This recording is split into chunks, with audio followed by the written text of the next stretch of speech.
Alright, a few people have asked me about the rear sway bar. So, you can see under here, got a silver coloured sway bar, so that's goes from side to side.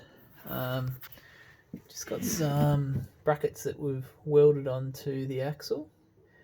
Just box section steel, which we've cut a semicircle out and actually welded it onto the axle. The paint's not lasted very well. And then some poly bushes and the D sort of shaped clamps that hold that on. And so this is the sway bar off an Interco Type R. It's a Whiteline bar. I've got it on the softest setting.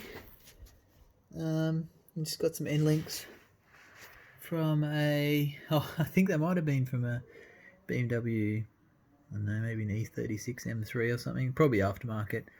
Just had to chop them down a bit. And I've just mounted them to the chassis rail. Couple of bolts there. I think it was some box section I've cut down to make sort of into a piece of angle. And yeah, so it just bolts to the chassis rail. If you pull the bumper off, the open ends of the chassis rail are exposed, and you can quite easily fit a bolt. So what I've put the bolts up through, and you can easily put the nuts on through the open end of the chassis rail. So that's how I've done the sway bar.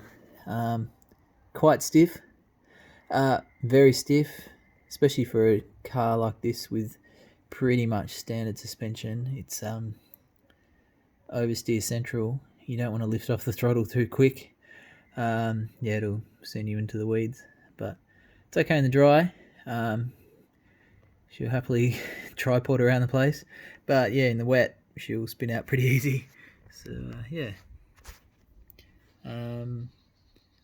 and the exhaust, I've sort of tried to replicate the standard exhaust. So it did have a twin tip exhaust from the factory, and I've sort of I've made a 2.5 inch exhaust, so it's all separate sort of mandrel bends, and yeah, sort of piece those together, come up over the axle like standard, and yeah, it then splits into two, probably sort of 2-inch ish sort of pipes, and I've just put standard looking chrome tips on. So from the outside it looks standard, but it's a full 2.5 inch system, high flow cat resonator, like a hot dog style resonator, and then this straight through redback muffler. Flows plenty good enough. Yeah, anyway, that's the back end. Standard XLG KYB shock absorbers, been replaced pretty recently, and some cut down Integra springs. She just cut the coils off the Integra springs until it got down to the standard ride height. So yeah, nothing too flash,